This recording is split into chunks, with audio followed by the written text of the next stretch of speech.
Hello and welcome to the Item Box. Here, as always, is myself, Sonicguru, and my co-host, Nikki17. It is now 2025. It's the first Item Box for a long time. And I don't think we did an Item Box since the announcement of Shadow Generations. Yeah, life. Lots of things have happened in our lives, so that's if you want that reason, that is the main reason. But yeah, well, now this year I'm hoping to keep to a schedule. I know I've said that a few times over the years, but this time stuff is opening up for me because having children means a lot of time dedicated to them. Yeah. So hopefully we can get a hopefully get a weekly podcast going and talk about all the things we want to talk about. How have you been for the last quarter of 2024 and now starting 2025? I've been, God, I'm not going to say. I mean, I've been surprisingly busy. I mean, obviously, I've turned of age on August 6th. That was the main thing. And I swear since then, I've been busy with one thing or another between stuff with family, but also I think I mentioned this before, but I'm currently working on something called Sonic the Hedgehog Act 2 with a friend of mine from the Reduce project. So we're still at that at the minute. We're still working the bits and pieces. In fact, weirdly enough, we're planning to do another stream, but that's another story for another day. But yeah, I've just been busy with loads of other things. And I will say this, I mean, it's funny, given that last year was the year of Mr. Moody, because that's what I like to call him. The Fearless Year of Shadow was surprisingly really good. I know. I mean, it's surprising for a marketing ploy of all things. It actually turned out, because let's be fair, it was all building up to Sonic Movie 3. And it was a case of, what if the shit's the bed? And given the amount of money it's brought in, it's like, oh, I guess it hasn't. So for me, kids are now going full-time school or half-day school, everyone's full. Been doing a lot of artwork last year. And just right now, not much for me, except trying to get some stuff written down and right now it's just mainly life stuff. I've got some scripts ready. I got like 5 scripts on the go. I should not do that, but no. A couple of them are already finished. So I can do on that straight away. But yeah, Sonic Movie 3 came out on December 20th. For you, it was much later. I think it was on Boxing Day. Literally a day later, I think. It was literally the very next day. I thought it was Boxing Day. It could be different on that one. Yeah, it was 21st. It was 21st of December. Okay. So yeah, absolute fantastic movie. And I'm still annoyed Disney kept saying, the one box office movie in America is Mufasa. Well, that's what I find funny. That's what I find funny, because we'll get into our thing soon. But what I found funny was, like, I think the amount of money that Mufasa was taking is about equal to movie 3, but it was just below, like a good 100,000 or so. I know, but what made it odd was, like, obviously they were advertising it was the #1 movie in the States, but also saying it was the #1 movie in the world. And it's like, okay, maybe to some extent, but then again, people pointed out actually Sonic Movie 3 is still top in the stateside, guys, and everyone's been making fun of that. As of right now, Mufasa has overtaken it. Yeah, but for 4 weeks, Sonic was beating it. For 4 weeks. I know. And the amount people were making fun of that, oh my God, they went to to a point where Disney was hiding replies referencing Sonic 3. Hiding replies, and I think got to a point where they just gave up because I was looking at the replies and like, still plenty of shadow stuff popping up here. And like, no, wait, no. Few hidden replies, a lot more. They gave up. They were called out for 50 lines saying the best one in America. Worldwide, fine. Because you had a worldwide release, whereas Sonic 3 was spaced out across a month and a half. But I think the weirdest thing, obviously, because in one way, because people like to think because it's Disney, they'll make all the money in the world. I mean, hell, they did Moana 2, and that made a lot of money anyway for them. So it's like the fact that they probably were already being cocky, like, well, we know we're going to do well, but I think it was the case of, oh, wow, that Blue Hedgehog movie really did beat us in this case. Wow, we didn't expect that. Yeah, and it was released on the same goddamn day. I did. I mean, that's the irony. I mean, that there's another joke that's been going around that every Sonic movie that's come out, they've done. I don't know where they come from. It's a guy kind of like sort of, I don't know, putting his fingers up to a guy in the grave. I know that meme. I'll explain it to you. That meme is a photograph from the set of Arrow, the Green Arrow TV show, and I think it was a crossover with The Flash as well. That is the Flash star Grant Gustin. Okay, right. And the gravestone is of Oliver Queen because his character died. So Okay, right. that's where that came from. That's the Right. meme. It's the Right. Flash doing a peace sign at Green Arrow's grave. I know, but the gag obviously being is that every movie that Sonic movie's been against has beaten it. So movie one, it was against the Harley Quinn film, totally trashed it. Movie two against Morbius. Morbius, totally dead in the water. The first two don't count though because no one watched Birds of Prey. I mean, you say that. I mean, people did who did. They watched it, yeah, but yeah. You think when you say also, when you said a new DC movie, which one? What's the one? Yeah, called Birds of Prey. That's a DC movie. Yeah, Birds of Prey and the Emancipation of One Fabulous Harley Quinn.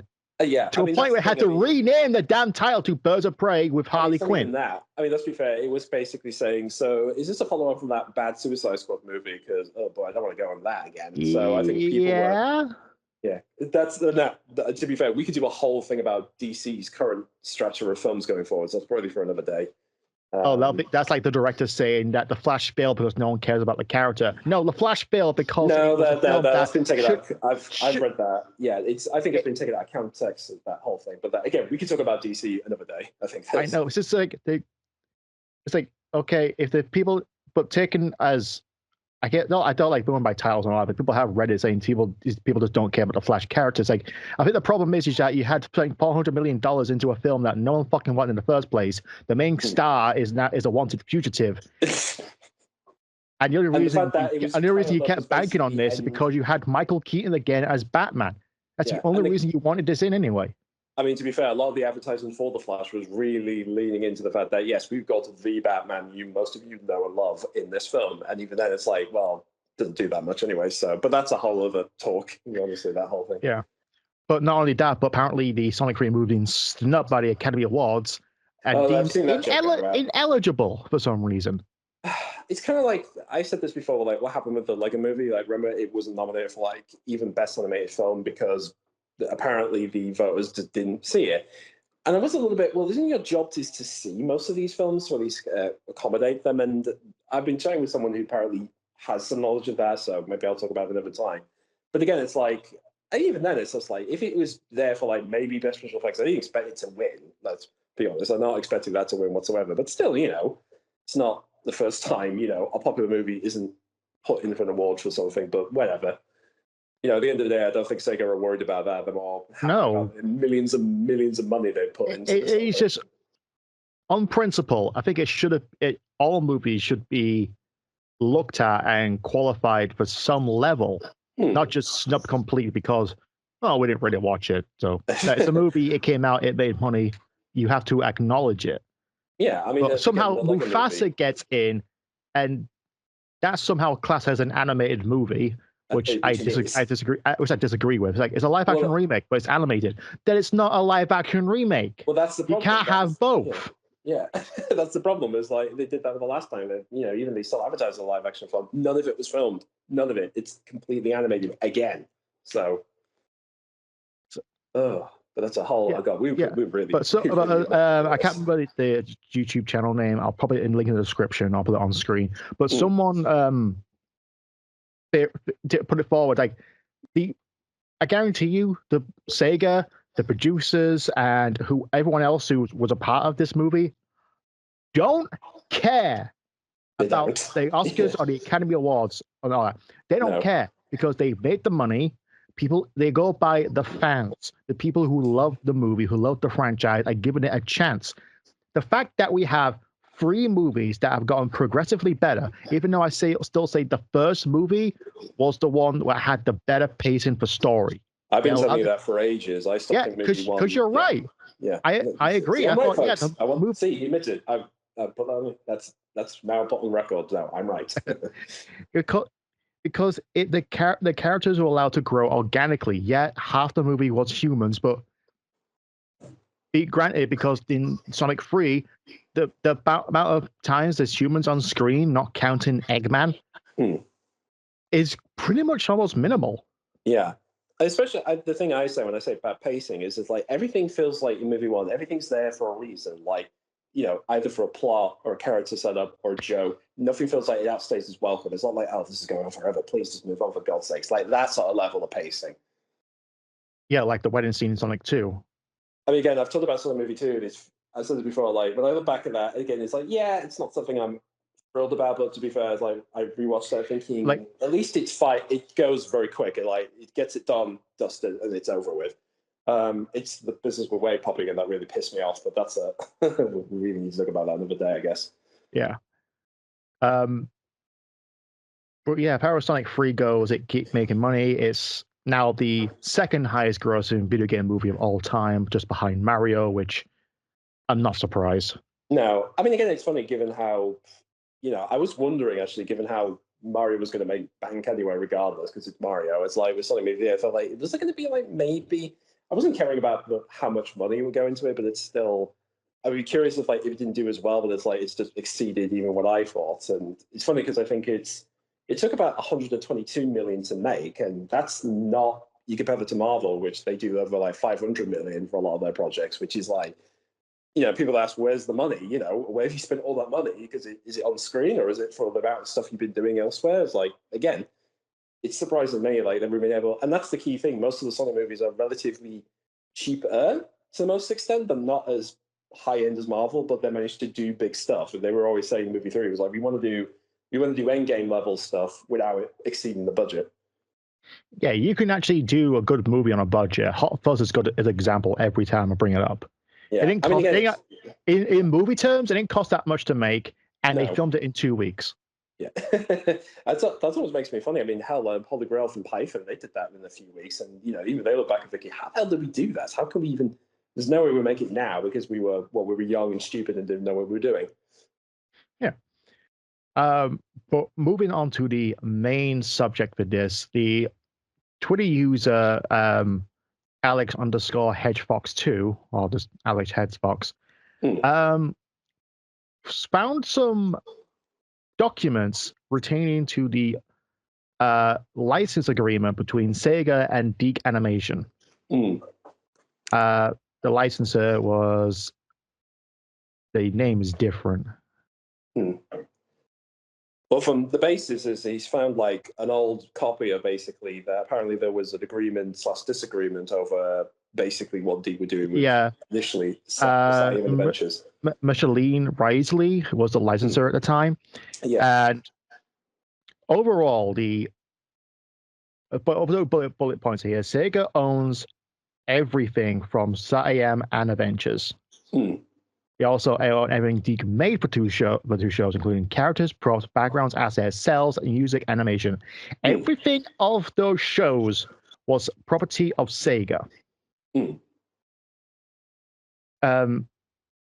So basically, Scratch Grounder, Coconuts, that version of Dr. Robotnik, and the music. Sega owns everything.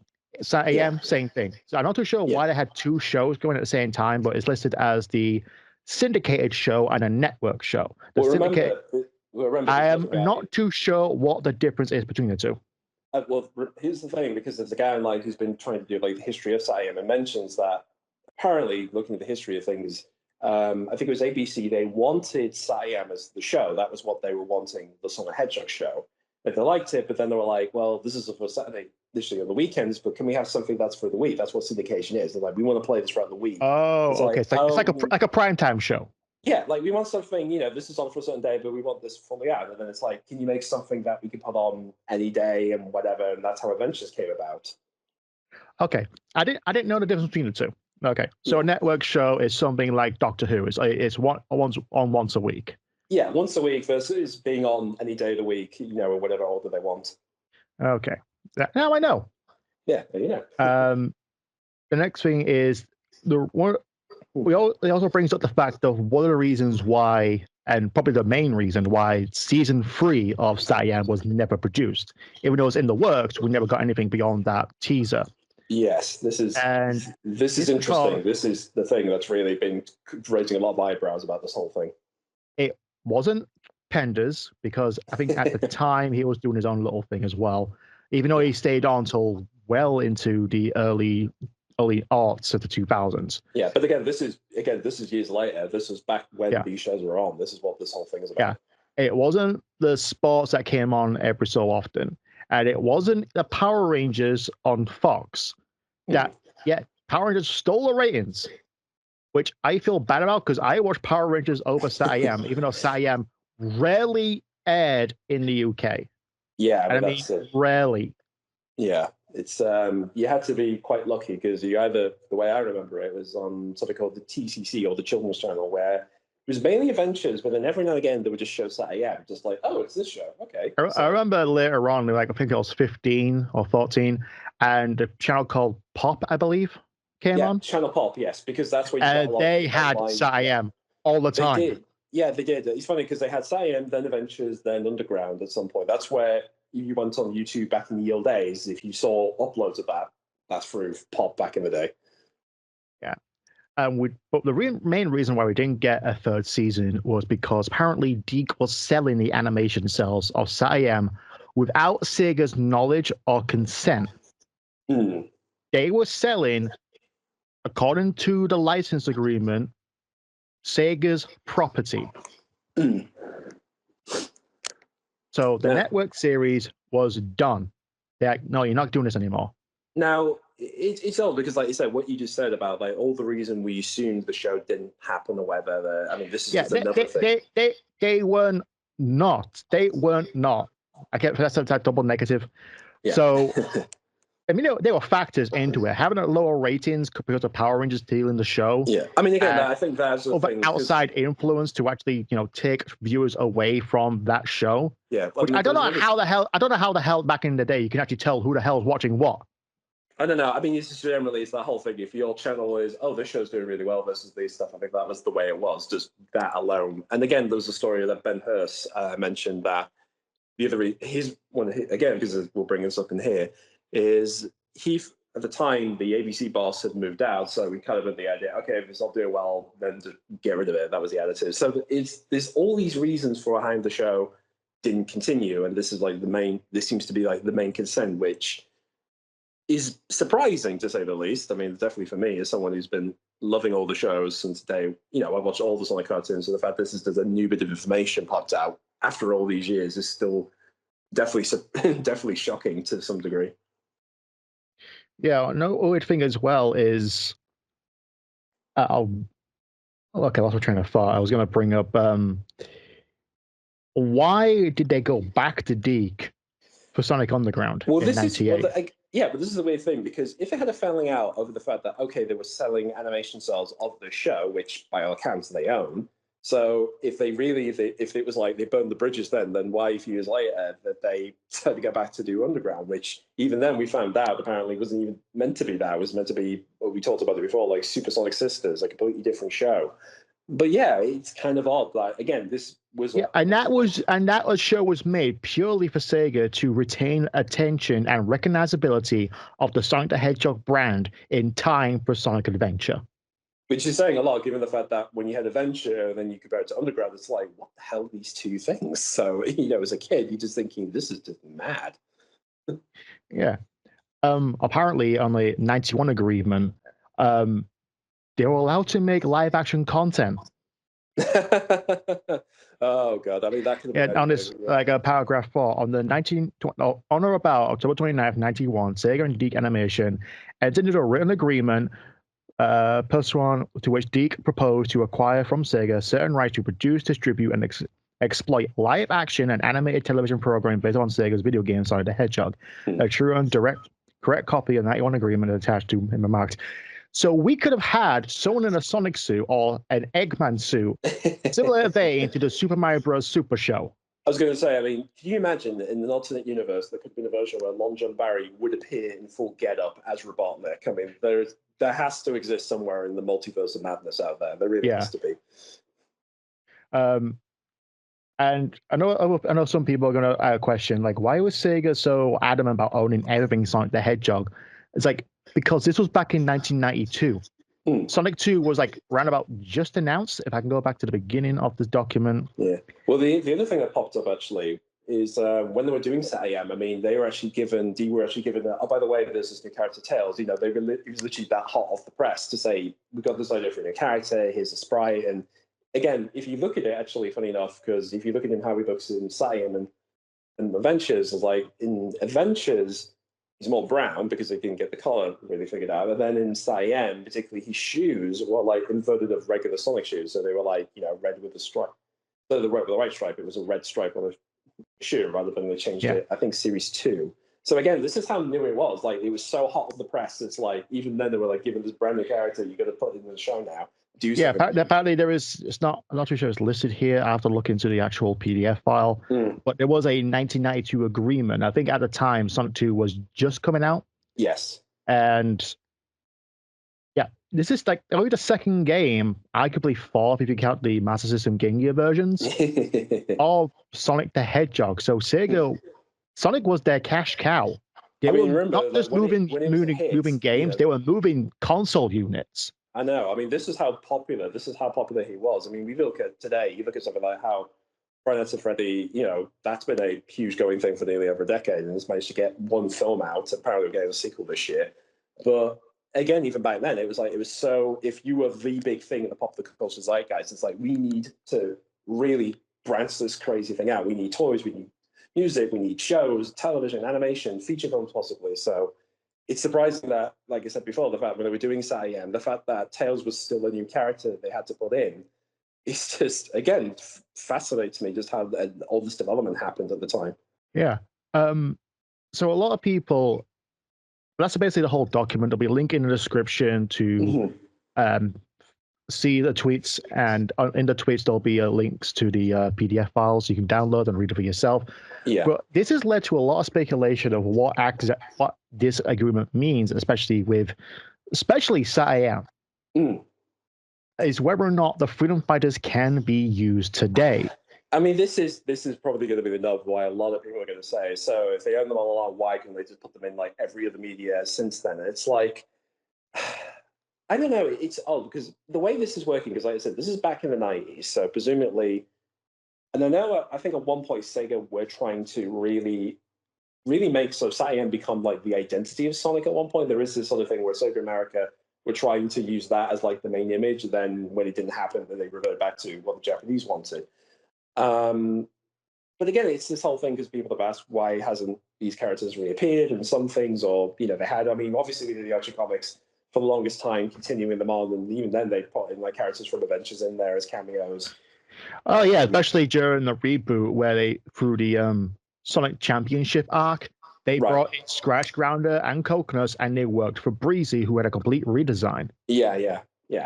So I guess maybe that was part of the reason why, because they just thought, well, the comics they're for comics, they could do their own thing, and then obviously the business with Ken Penders happened, which is a mess in itself. But yeah, and for people who were still wondering why the Metal Virus arc was such a one hell of an arc for the IDW, that was meant to be the final story for Archie. Oh, right. It was originally planned for that. I'm not 100% certain. That's what I heard, but that's why like it seems like such an end of the world story, and like it happened like this is only issue 12. What the fuck's going on? They're already ramping into. Yeah, it ramped it all the way up to the end. They were an end game arc so early on. Yeah, because that was a story that Ian Flynn wanted to use. I think it was supposed to be like, we see the writing on the wall, we're going to end this, but it was cut off way too fucking soon.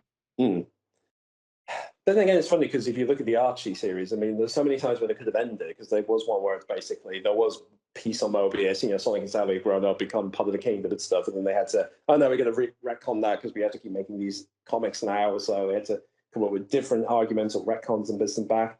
So, if you ever look at comics, why do they do so many of these like end of the world scenarios? It's because we think it's going to be over until it isn't. Yeah. So like Power Rangers, really. Definitely Power Rangers. Well, that's right now. That's officially ended, but I'm not too sure the actual licensing is still going to be used for something else. But the live action shows apparently have ended because they auctioned off everything on that goddamn series. Really? Wow. Yeah. It was Power Rangers meant to end with In Space because that would be the final one. Turbo did terrible. Apparently, Space was so good they renewed it. Then it meant to end it when Disney bought the license in 2002. Well, was going to be the end of everything as well. But then again, isn't that still going on? Of okay, we got a bunch of Japanese footage we can. You think what? It'll be cheaper to produce Power Rangers in New Zealand than in the States. Yes, I remember this whole thing. Apparently, so that went on until RPM. Yeah. that'll be the last one. That's why, even though that had nothing to do with the story told in RPM, the Go Onga had nothing to do. It was more comedic. It was Turbo all over again. But that ended up being a really good series. And then Saban bought it back and did all that. Then Hasbro bought it and did it and ended it with the last one was Dino Fury Season 1. And then Netflix bought the distribution rights. And then you had Cosmic Fury. And that's now the end. Yeah.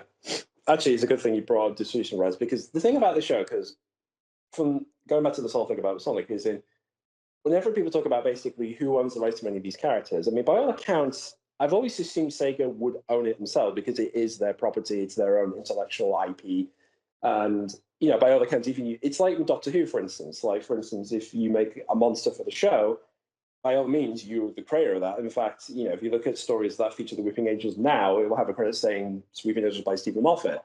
He created them, they're his things, but they belong to the BBC because they're part of Doctor Who. Unless you have the Daleks, which apparently Termination managed to put a copyright on them so he can get a bit of money off the thing, but that's again a long, long story itself. So I always assumed the business with these characters, particularly with the anime shows, is that Sega owns them to some degree, but then if you look, for instance, if you go online and watch them now for YouTube, they're through a thing called Wildbrain.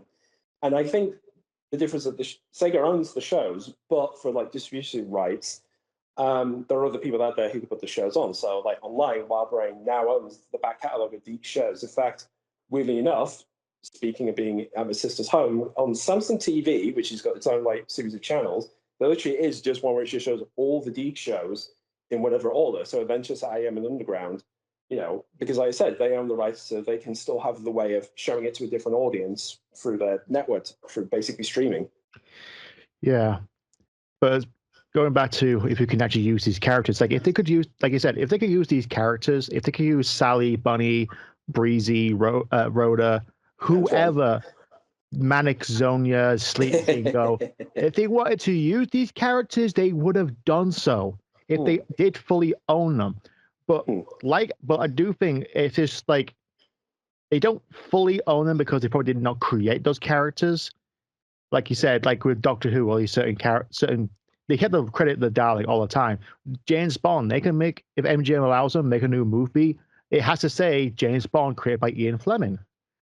It's whether or not the characters can be fully realized in today's standards, or today's not standards, vision of Sonic is up to debate. I mean, yeah, you can still use. That's the nut. I would say I could say you still use the Freedom Fighters from their reboot designs, but whether or not you can actually use them or not.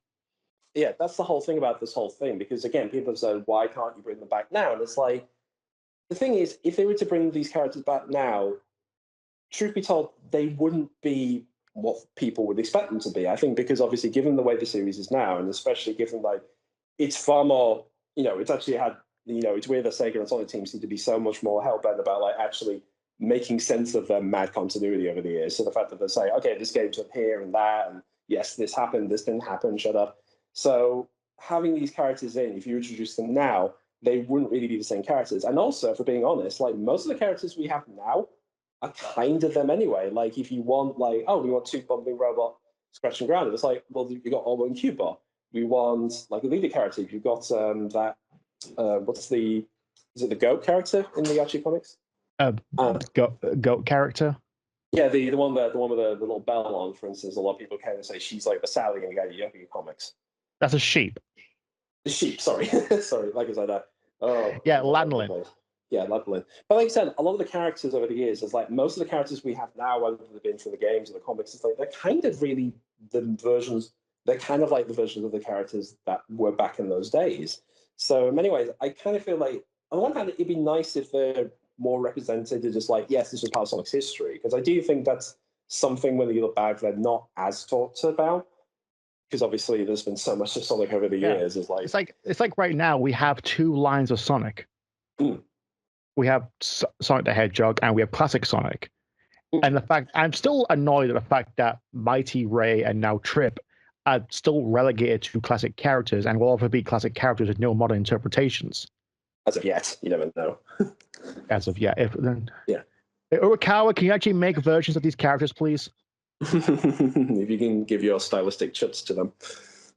I'll just steal mine. It's fine. I'm happy for the actual Sonic artists to rip off your own thing. I'm happy for that.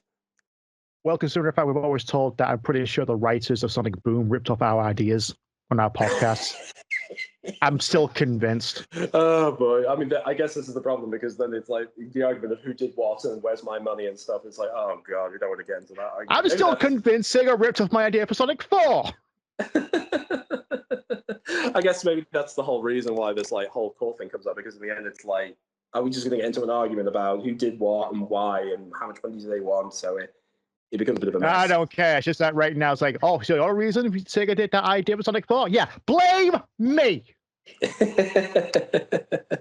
I'm sorry, okay? You had the idea, it was the execution. That's the difference, guys. I'll still get shit for it saying it's your idea. I'm like the waitress who gets yelled at by the fucking Karens in Olive Garden. Oh dear. I didn't cook the damn thing. But yeah, as of right now, even though I'm pretty sure you're going to get freaking crucified for comparing Lanlin to Sally. I mean, in terms of like, she's like a leader of a group of people. Oh yeah, definitely. She exhibits those traits that Sally has. It's just that fan-wise and fan reception of that character, you are going to get crucified. I know. I mean, that's the irony of it, is obviously that there is an equivalent of her in the mainstay series, but like I said, a lot of fans would. A lot of people thought that of Tangle when she was first introduced. Like, this is a new Sally. It's like, no, she's not. No, but like I said, they've got their own cast of characters now and like their own establishment. So like, I can't really see a way of them bringing them in now. I mean, the only excuse would have been during Prime, which, let's be fair, a lot of that came from, as I said, Wildbrain owned the DiC cartoons, and when we saw the digital concept art, there were people say, "Hey, isn't that Ventures Robotnik's thing?" Is like, "Oh, what they're doing here." So again, I think a lot of people were really going on that, and even I was to a bit. And then, obviously, when the show came out, it became clear, okay, it's just doing its own thing. Which I do swear, I think that's the reason why so many people hate the show, because they were hoping that it was going to pop out at the end, and they didn't. Oh, definitely. It's just, I understand the idea of using Adventures, Satayama, and Underground characters and more modern interpretations. It would be nice to see. It was fantastic seeing Mighty and Ray again. It's fantastic seeing the Team Hooligan, I think was the name they were given in the Archie comics. Right. Fang being back, giving them characteristics. Yeah. I don't know why, but I really love it that Bark is a mute. He doesn't talk. Yeah, I heard about this, yeah. Like, it was cool seeing them, well, somewhat represented in Generations and then again in Mania. With Heavy Magician. Yeah. But yeah, it's got a full-on comic series. They got the Sonic Superstars, which is still kicking my ass after over a year. Yes, it's still. I haven't finished it. I haven't finished it. I can't beat Fang. I cannot beat his fucking mech. I mean, to be fair, I'm surprised I managed to do it myself, because boy oh howdy, trying to beat Hangman's boss in that is one thing. Trying to beat, bloody Fang's one. Oh Lord. And then I should have streamed that yesterday. How long did it take me to actually either break my own controller, which I spent $70 on, or actually break the game? It'll break your sanity. One of them's going to snap. I'm not going to your level. I am not dropping that. No.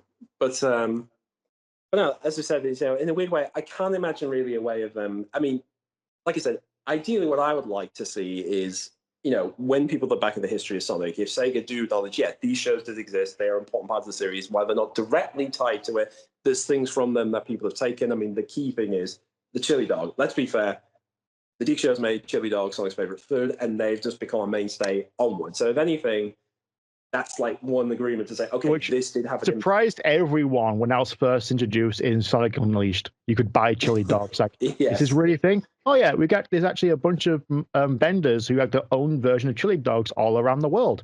Oh my god, this is canon now. This is canon. Sonic Black Knight, a year later, he's holding 2 chili dogs. I mean, the game opens up with him literally trying to not drop the chili dog coming from the portal.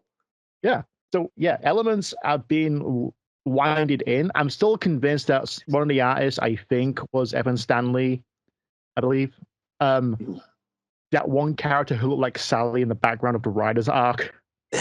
I'm pretty sure that looked like that was supposed to be Sally, but it's like, Yeah. no, I mean, to be you fair, know. I think people have pointed out that, particularly in the comics, they have tried very sneakily to put either visual cues or references. I mean, how people lost it when Sonic said, "Let's do it to it" in Frontiers. So it's like, okay, if they can sneak it in, they can. It's just the case of, all right, how far do we go with this? I guess going forward. Well, that's better than actually inserting a bunch of song lyrics and references to Dragon Ball Z abridged. Oh god! I mean, let's be fair. I mean, at this point, Sonic the Hedgehog has been constantly ripping off Dragon Ball anyway. So at this point, if it's ripping off the abridged series, it's like, It's wow. called. It's in one of the early issues. It basically calls him Balder McNosehead. That's not funny. No, it'll be funny. It will never be enough. It'll be funny. As I said, I mean, it's come full circle now. The whole ripping off Dragon Ball has just come full circle to the point where we're literally taking cues from the abridged series. Pretty much. Yeah. But yeah, that was. Again, link in the description. You want to read the entire document and tweet thread. Mm-hmm.